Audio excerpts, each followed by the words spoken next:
to see a picture, are we? God, this is the life, isn't it?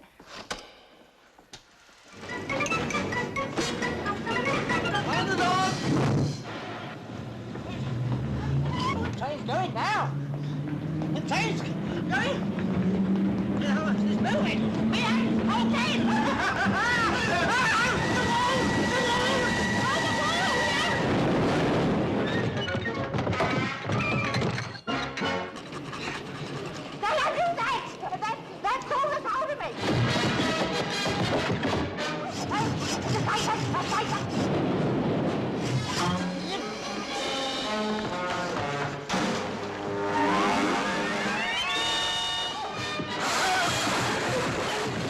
He was the master at falling over. I mean, he was brilliant at it. I don't know how he did it, and he did it with such style and elan. He would suddenly be standing and then he'd be on the floor. People think that slapstick is something that is maybe slapdash and just made up and rubbish, but it's not. Norman Wisdom has got it off to a really fine art.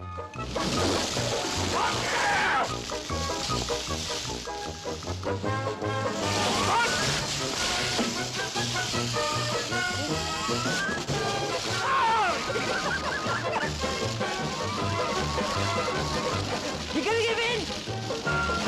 You'll get yourself soaked! Now you get soaking wet!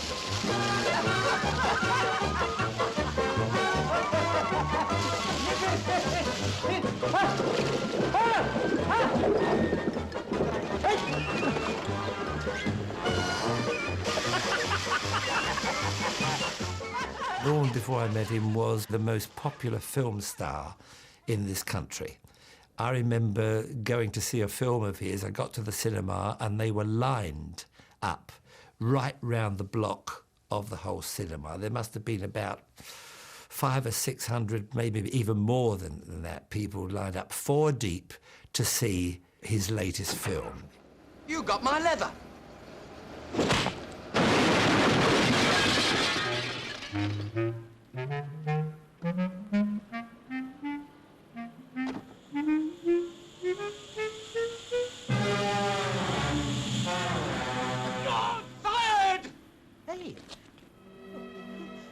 What have I done? The fact he's dauntless, that was the wonderful thing about him, that he could, there he was at the bottom of the whole social pile, and he simply didn't recognise this. I'm as good as you lot. What? Now what? I left my cap up there. Tuck it down, will you? Your cap.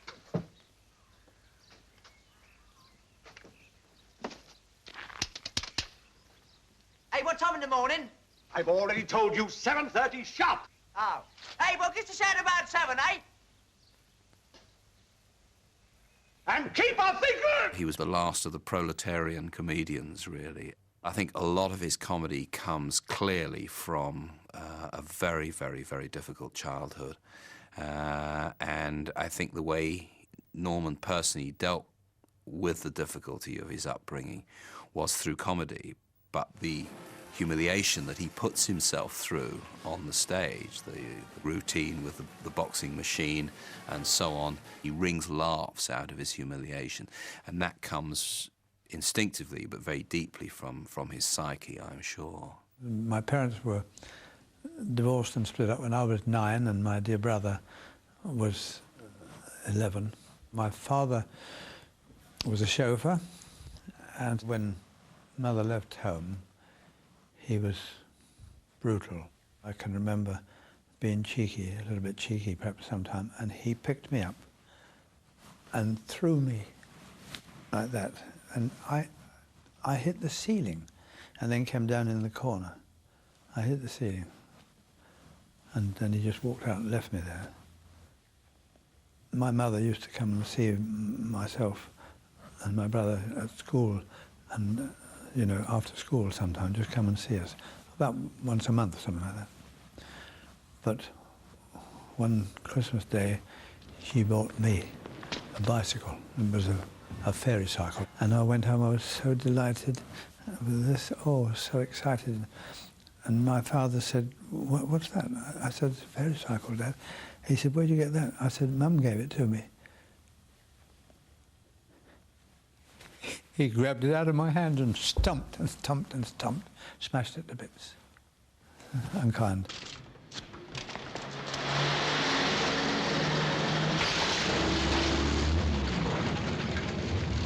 Hey!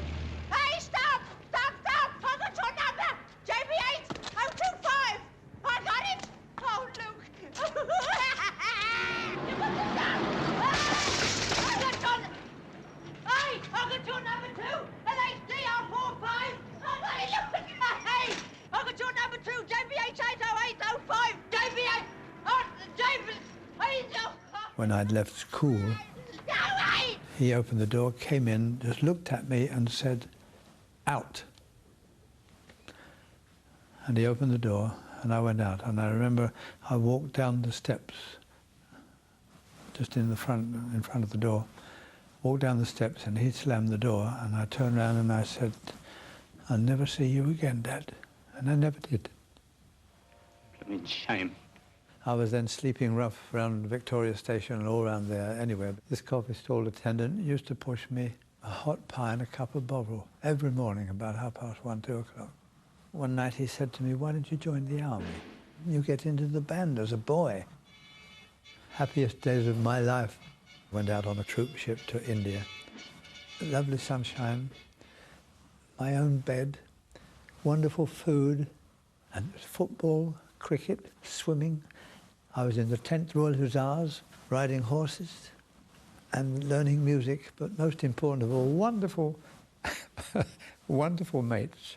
Our problem with the band, or with the dancers, because I was in charge of the dancers, was that everybody made a dash for the bar during the interval.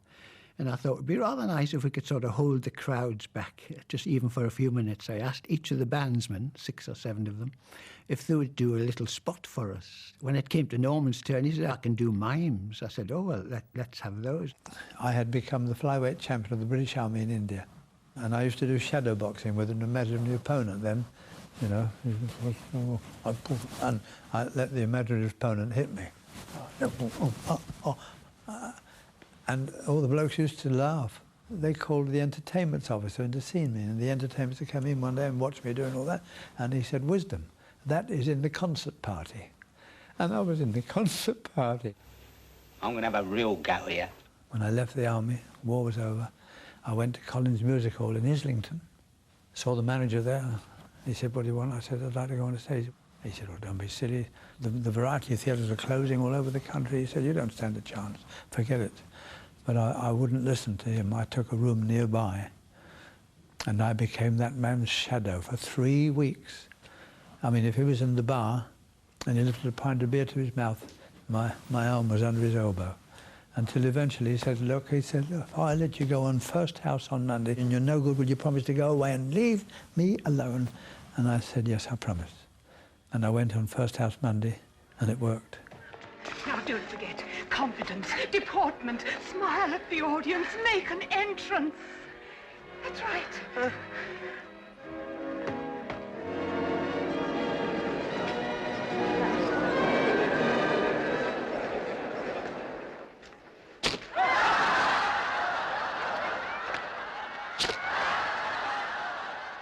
I had a piano on stage, and I got my hand caught in that.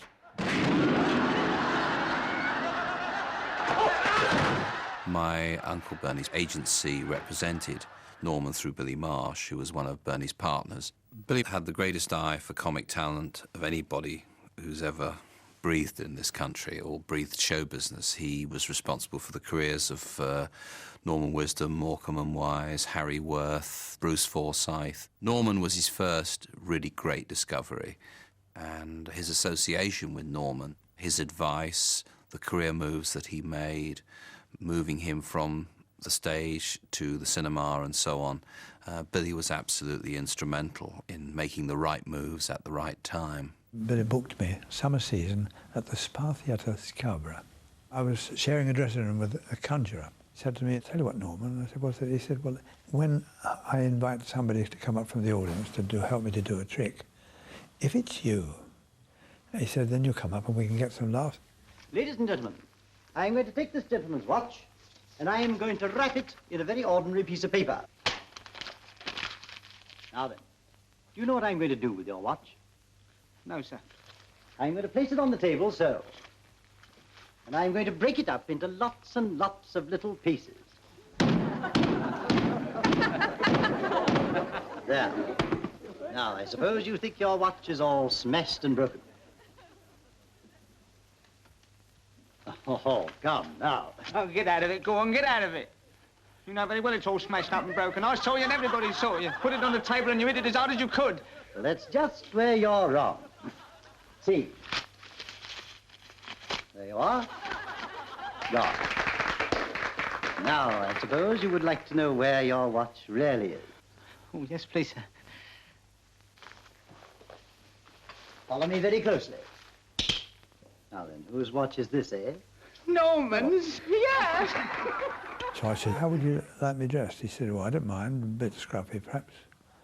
So I went into town and I bought a little tight-fitting grey suit from a sort of an Oxfam type of shop for 30 shillings and a little cap for 1 shilling. And I went on dressed in that outfit and it became known as the Gump. That conjurer's name was David Nixon. Lovely man. I owe a lot to him. It worked marvellously well. With my meagre savings then, I went off to New York and there was a show there called Ed Sullivan's Toast of the Town. Would you take your seat, please, sir? Oh, it's all right. I'm getting off to the next stop. And I found out where Ed Sullivan lived, which was the Delmonica Hotel, Park Avenue in New York. And I went to the Delmonica Hotel and I found out his room number. I went up to his room and Ed Sullivan came out and he just said, well, you have an appointment with me? So I said, well, no, I'm a comedian from England and I'd love to get an opportunity to be on your show. And he just looked at me and he said, what do you do? I said, comedy, falls, singing. He sat on the chair in the corner and he said, show me. He stood up after about 3 or 4 minutes and said, I'm sorry, I don't use that sort of thing on my show. He said, but I admire your initiative and I wish you a lot of luck. And I said, well, I'd just like to thank you for being a gentleman. At least you have seen me. And I left. So, returned. Billy Marsh got me a job in our show at the Empress Hall. After the first night, Lou Grade sent for me and he said, saw your show last night. And he said, I had a friend with me and he would like you to do a show for him. Oh, I said, well, that's fine. Yeah, who was it? And he said, it's a gentleman called Ed Sullivan from America.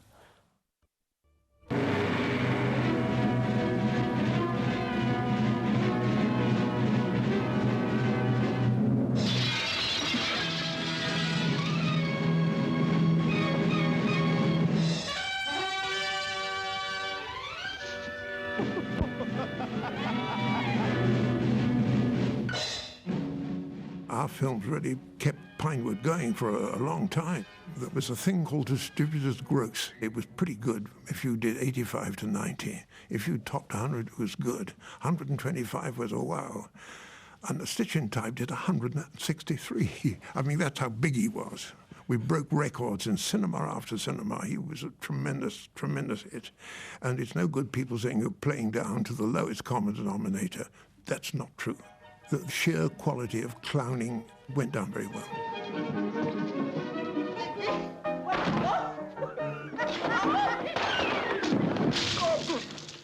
You wanted to see me, sir?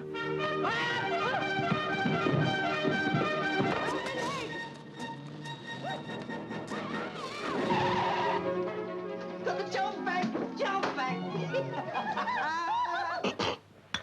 Where's that wretched T-boy? Who wants me?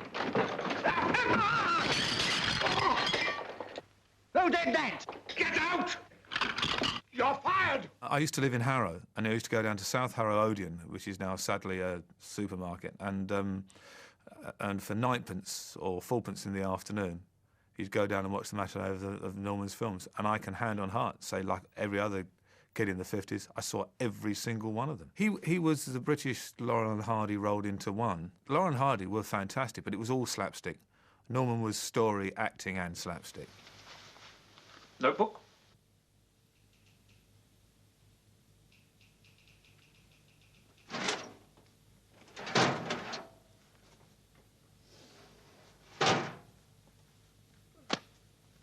I'm an editor and I'm sending him out as a new lad to get a story about a function. Pencil? This particular scene should be shown in film schools where teaching people about making comedy anyway. This was a perfect example of what film comedy is all about. It's all looks.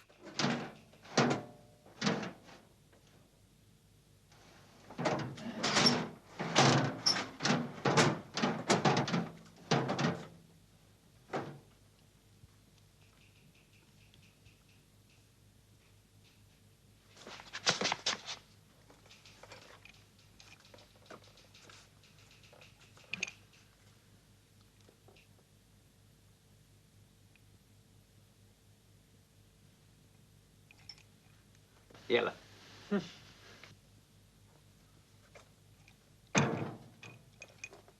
Got a bicycle? To see it is funny because it's all one take. A lot of ad-libbing. Not ad-libbing in words, but in movement and expression. And the director allowed us to do it. They laid on what was supposed to be a high cliff, which we were climbing, or a mountain. And it was very expensive to do, and Norman and I kept laughing in this scene. Norman made me laugh, which wasn't difficult. And Hugh took us out in the sunlight at Beaconsfield, out of the particular studio we were in, and said, now look here, you two, this is costing me a fortune. Get your act together. And I said to Norman, I'm expendable. You're not, you're the star. And he said, all right. And we got back, and we just did it. Don't look down, look up.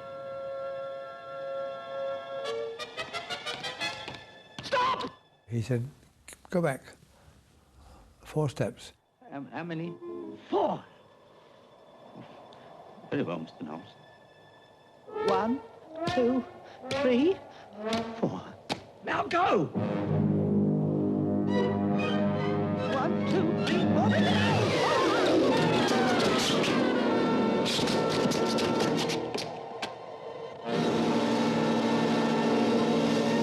Yes, he did do his own stunts always. Absolutely right. Everything I did myself. The only thing, of course, that I wouldn't let him do was in Stitch in Time, when he was wrapped up in bandages and had to go through a wall and then land on a passing ambulance. I was going to have a stuntman to do that. The stuntman did into the wheelchair, came down the stairs, right down the stairs, crashed through just as the ambulance was coming through the arch, and he landed on top of the ambulance and slid off the side and broke his arm. And Bob Usher came over to me and he said, well, I said, what terrible shame. I said, isn't it a pity? It's awful. He said, what are we going to do? And I looked at him like that. And he said, all right. I wish you luck, Norman. And I did the whole thing. And here we go. That's me right through the crash on top of the ambulance. I did that, believe me. And I put some white strings right across the top of the ambulance so that I would grab the strings. Right through the window, slide right across the wooden floor, smash into the wall on the other side. The doctor said to the nurse, "What's he doing out of bed?" Some of Norman's best routines are long sequences which build to an absurd situation. And Norman always insisted that every step of the way should be logical and be possible. There's a glorious sequence in Press of Time where the build-up is absolutely logical and every step could happen. Unlikely, but it could happen. So I decided to bring the bike in. I don't want to get nicked. Perhaps you'd like to put your bicycle in the kitchen. And I said to Bob Asher, I can have this catch on the chandelier. And he said, oh, no, Norman, that's over the top. I said, well, it might be over the top a bit, but not if I'm hanging on, really hanging on to it. Oh, careful.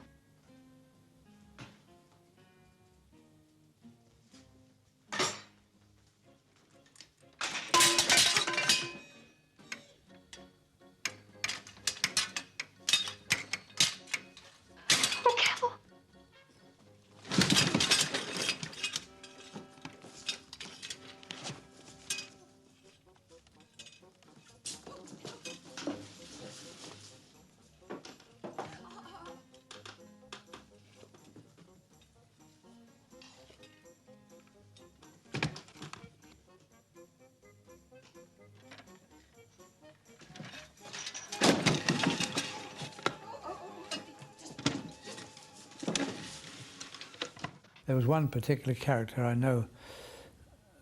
It was a German general, and that was a very straight part. Paddy Carstairs knew, it was obvious that he thought there was going to be a failure, so he just watched from a distance. Whatever you're doing here dressed up like that, Pitkin? What? It's very ingenious, I must say. You're a credit to the borough. What is you say? Pig dog? Nothing. I'm very sorry. Nothing at all. Ah, so you are making joke. Paddy Carstairs walked over after he shouted, "Cut!" He walked over, just walked up to me and kissed me on the cheek, I may add, but nevertheless, he was so pleased with it. It proved that he could do something quite different from what people expected of him, and he was extremely good in it.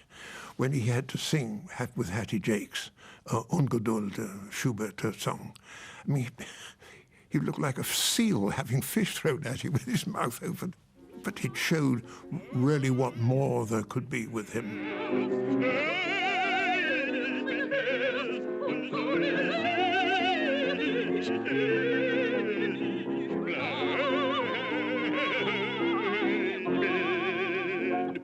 Excellent! Oh, we must always remember to keep our vowels open. Sing me a note. Oh, you know I can't sing without Judy, Miss Dobson. Oh, really, Mr. Truscott? Oh, don't laugh at me. Paddy Carstairs in the break said, "Oh, it'd be lovely if we had a song to go in that spot." And I said, I've got one.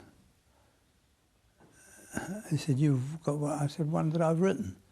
And no, he said, "You've written half the blooming gags, and don't tell me you write it. No, forget it." And he wouldn't be bothered with that nonsense that I... So I went over to the music room, had a chat with the pianist, and I said, and I showed him the music. I said, "Look, will you put your name on that, please? And then call Paddy Carstairs and tell him that you understand that he's looking for a song for Norman Wisdom, and you wondered if this one would do." And he agreed to do that. Anyway, in the afternoon, Paddy Carstairs came to me and said, "Norman, I've got a surprise for you." I said, "What was that?" He said, "I found a song for you." I said, "A song for me, really?" He said, "Hey, come over to the music room and listen to it." Oh, I said, "All right." So I went over to him, and the pianist played the music, sang the lyrics with it, and then Paddy Carstairs looked at me and said, "Well, there you are. How's that for you then, eh?" And I said, "Well," he said, "you're going to bloody sing it." Don't laugh at me, 'cause I'm a fool. I know it's true, yes, I'm a fool. No one seems to care. I'd give the world to share my life with someone who really loves me. As a songwriter, he's very clever because he's ignorant. Now that sounds rude, and I don't mean it to be rude. What he has, because he has a limited knowledge of music, he actually comes up with melodies from the heart. And he's a lot of people who write songs who are not trained musicians but can play a few chords either on the guitar or the piano will sit down, play a few chords and try and make a tune around the chords. Norman's totally the opposite. Norman produces a melody. He'll sing a melody, then pick the melody out on the piano. That's how all the great songs are done. I'll follow a star, but I'm in heaven already. Now I'm going steady with you. I'll chase you and find you, you can't escape. I know your perfume and I know your shape. Where have you gone? I'm sitting on a volcano with a halo around my head. He has uninhibited melodies that will come out of him. And there isn't a songwriter alive or dead this century that wouldn't have been proud to write Don't Laugh at Me. Someday maybe my star will shine on me. Don't laugh at me, 'cause I'm a fool.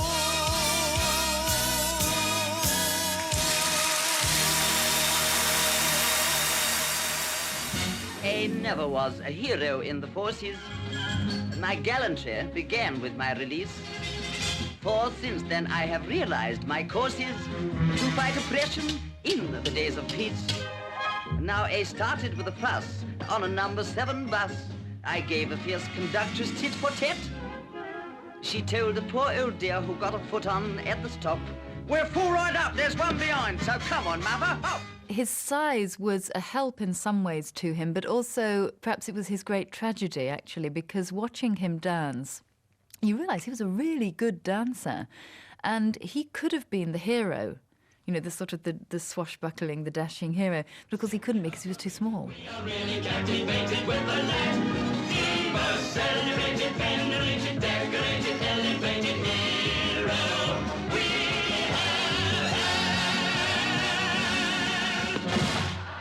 It's much harder than people imagine to make dancing funny. There's one piece of film that I remember where he's it's an imaginary scene, he's dancing, it's a sort of excuse me waltz, and he's intervening and dancing with somebody, and he uses mime very much in that scene. And what is really skillful about that is you can clearly see who he is. He tells you about his character, but he also tells you about the other guy's character, and the other guy isn't even there.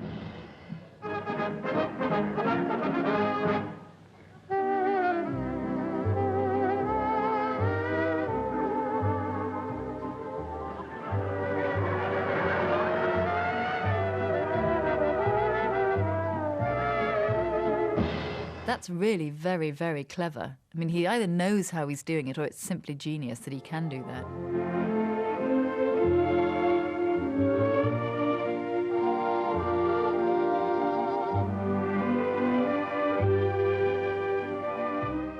Doing what I do now, I consider Norman Wisdom to be the finest musical performer this country's ever turned out.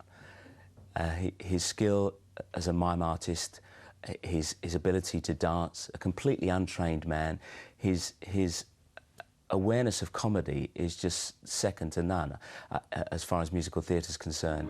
Well, that suits me. My outstanding memory of Norman was in Walking Happy, which was a stage musical version of Hobson's Choice. The show got very mixed reviews, but his reviews were ecstatic.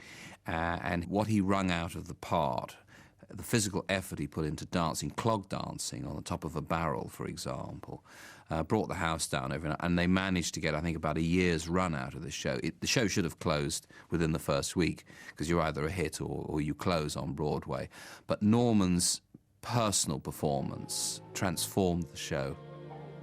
It used to be Hobson's Bootmakers. And I come out of the shop and I look up and I can't believe it, and I say, William Musser, Master Bootmaker. well, by gum, there's the kind of walk.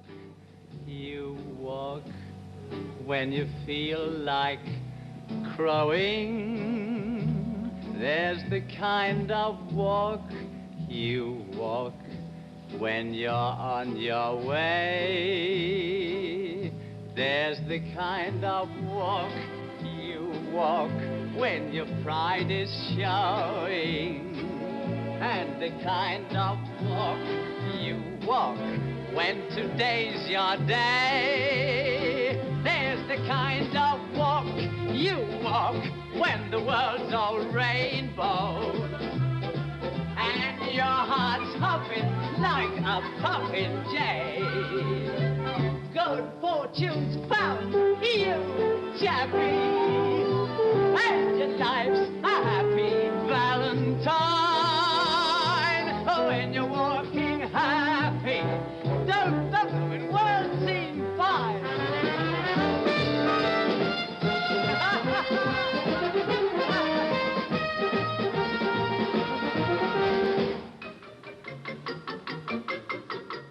There was a strange comment someone made to me in rehearsal a couple of years ago when I had to do some half-formed movements and do them a little bit in an improvisational fashion. And I did them, and my partner said to me, "Please don't do that. I can't stop laughing. You look like Norman Wisdom." So I did remember then that, yes, there was something sort of quirky about Norman Wisdom and his movement. So from that point on, I wasn't surprised to think of him as a dancer. Don't! Dublin and well seen.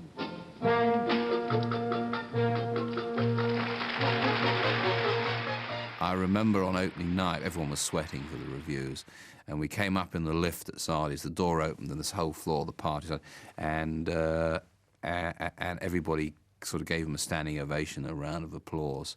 And he looked round and he said, well, if the show flops, this is at least I can say I got a standing ovation in the lift at Sardi's. Funny man, Norman. The Butcher of Broadway, if he belted a show, you know, they'd close the next day almost, it was all that. But with me, he came and saw Walking Happy, and he said, now that we've got Norman Wisdom here, let's keep him and never let him go. Raymond, am I funny looking? You know, I mean, well, when I leave a room, did a short, funny guy just walk out? You met a girl. Ah, check, my boy. When it comes to girls, you have three qualities that are far worse than being short and funny-looking. You have the curse of the 3 Ds. You are decent, devoted, and dependable. Good qualities in a dog, disastrous in a man. Women like bastards. No wonder they love you. And I used to say to him, one day you're going to be in a film where it's not all of you. If John Wayne and Robert Mitchum and Kirk Douglas can share Berlin, you should, because he was very disciplined and he was brilliant. From head to toe, I'm a gentleman who wears my top hat and cane. Oh, women go crazy 'cause I'm hard to get. If they don't love me, they ain't met me yet. In America, it was really beginning to happen for him. But I think for some personal reason or other, he felt he had to come back here, which is possibly a shame, because I think, you know, had he stayed there in the States, I'm sure they would have taken him to their heart, because he's terribly talented and could do everything. I can tell you the truth now that I was married, of course, over in England, and my wife had found someone tall and good-looking. And so I came back to look after my son and daughter, and I'm very proud and pleased that I did. И что такое Норман Уинсдом, наверное, это то, что я люблю. Это дорога, которую нам проложил, наверное, Дон Кихот.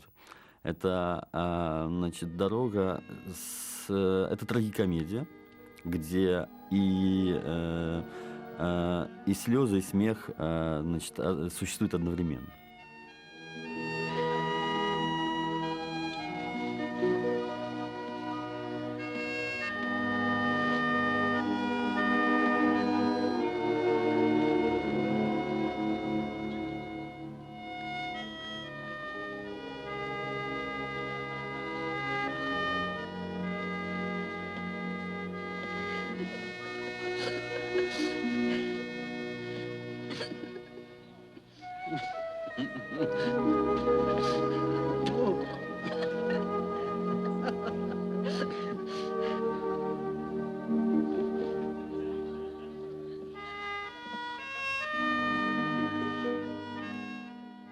Который, он как ребенок. Наверное, самая его главная черта – это мы в нем видим ребенка. Мы ему прощаем все его промашки, потому что все они произошли не от того, что он хочет сделать плохо, а наоборот, хочет всем помочь, он хочет, чтобы везде было хорошо и так далее. То есть это маленький ребенок, который, раскрыв глаза, это ну, как называется, удивляется этому миру.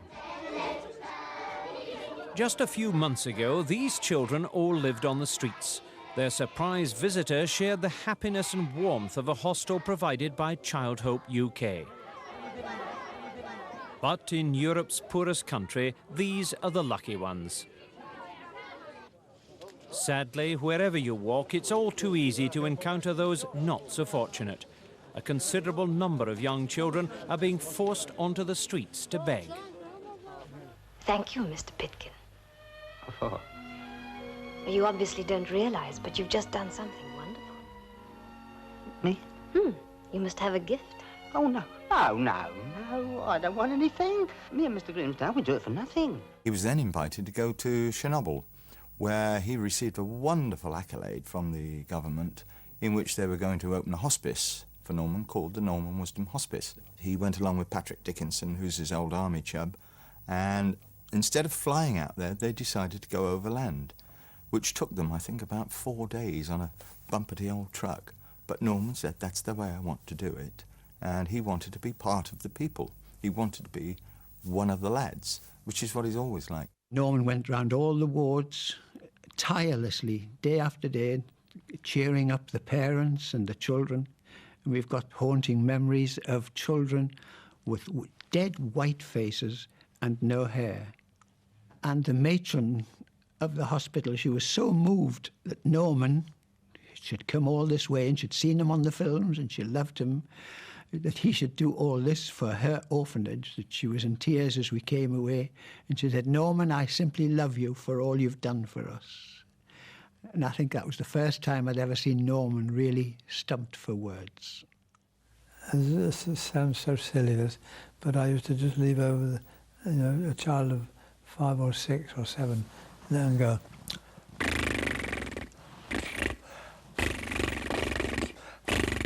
And they'd suddenly start to go.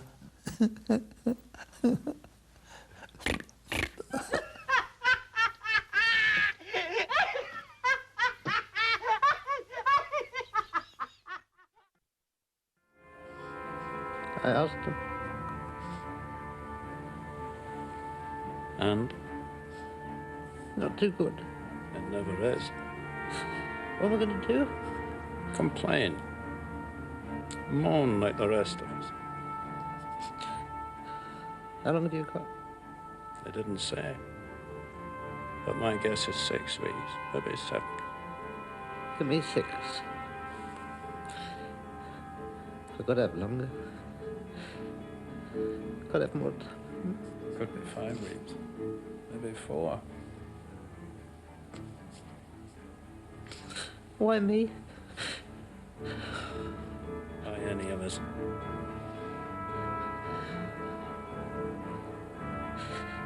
I've always tried to do the right thing. That'll end. Soon you'll be so angry that you won't recognize yourself. No, I'm going to be good. If you are, I shall be very put out with you.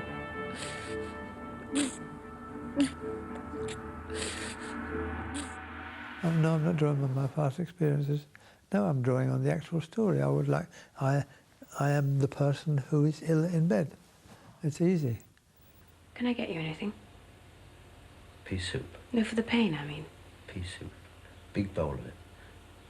The biggest you got. It's 7:30 in the morning. As thick as possible. The sort you can eat with a fork. I would have given anything to have played my left foot. I know it was played brilliantly, but I would love... I'm sorry talking like this. Someone might be watching, some director and film producer, and saying, oh, we want him for... We're going through a period of time, and have done for quite a few years now, where everybody has been really fating Norman, and deservedly so, about his brilliant career of what he's done and what he is. But there is an incredible amount more there. He's a great straight actor. There are lots of plays and lots of things that he could do. He's buzzing to do new things. And at that age, to have somebody who's that fit, I mean, he's quite generally got the body of a 60-year-old man, if not less than that, and a very fit 60-year-old man.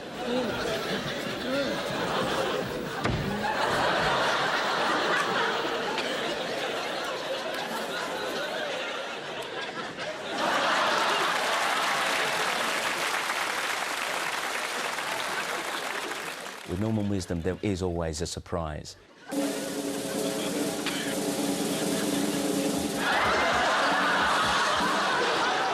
There's always something that you didn't know he could do. I remember watching him on television in the 60s, and I knew him as the man with the little suit. But then all of a sudden he came out and played wonderful clarinet.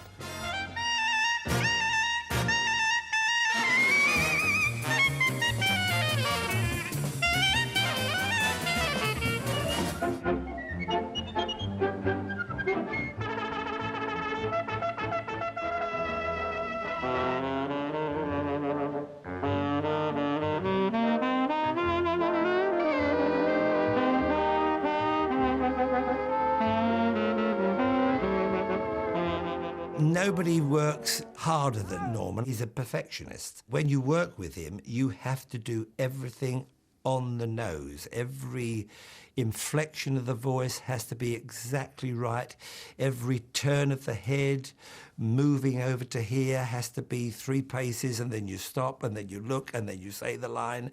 So it really is very hard work working with him, because that's the way he wants it, to produce his personality and his feeling for the sketch or whatever you're doing. I mean, so many people have done a wallpapering sketch.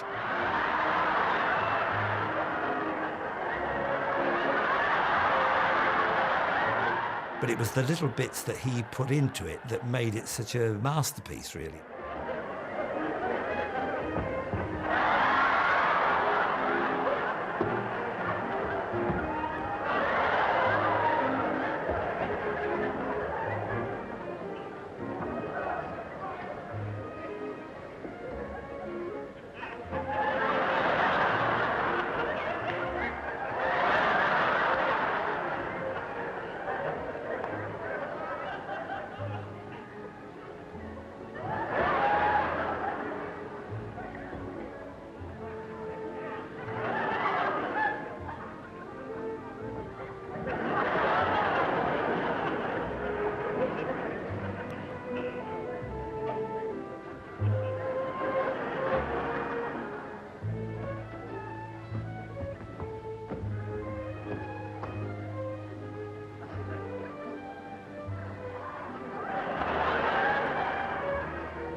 I like to rehearse and I like to know what I'm doing, but I always leave a little bit of looseness in case something happens.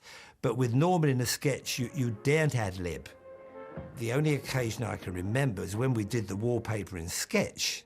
We couldn't rehearse with the slosh because it would make such a mess on the stage. And there was one part of it near the end where I had to get the paintbrush and just loop it under the bottom of the bucket so that when I pulled it up, it would all go over his head, which was the finish of the sketch. But of course, the slosh was so much on my hand and it was so slippery, when I went to do that, the brush simply fell out of my hand, and then I thought, oh, well, it's the end of the sketch, got hold of the bucket and put it over his head with all the slosh. He would take the most simple things and turn them into high comedy. You find now people search too deep for things that are funny. I don't think Norman ever searched deep for anything. It was always there right before him and he did something with it. And if I were to sum him up in one word, it would be simplicity. There's a clever boy. There was no limit to what he could do because he would just apply himself and discipline himself until he'd mastered it. If there's a wrong way to do it, a right way to mess it up, oh, nobody does it like me. If there's a wrong way to do it, a right way to screw it up, oh, nobody does it like me. I've got a big loud mouth, I'm always talking much too free. If you go for common sense, you better stay away from me. If there's a wrong way to break a rule, a right way to be a fool, nobody does it like me. If there's a wrong bell, I ring it, a wrong note, I sing it, nobody does it like me. If there are problems, then I hate them, I don't solve them, I just make them. Oh, nobody does it like me. And if I want to kiss a lady, she agrees to let me try, but when she stands me on a box, oh dear, I feel I want to die. I did tours all over the world. Hey, what's your game? In Tehran. I was just passing a school, and all of a sudden the kids were shouting, "Mr. Norman! Ah, Mr. Norman! Mr. Norman!" Yes. Yeah, and it makes me go, oh my God, and I lucky little devil. One more little thing. Mr. Grimsdale! Mr. Grimsdale! Mr. Grimsdale!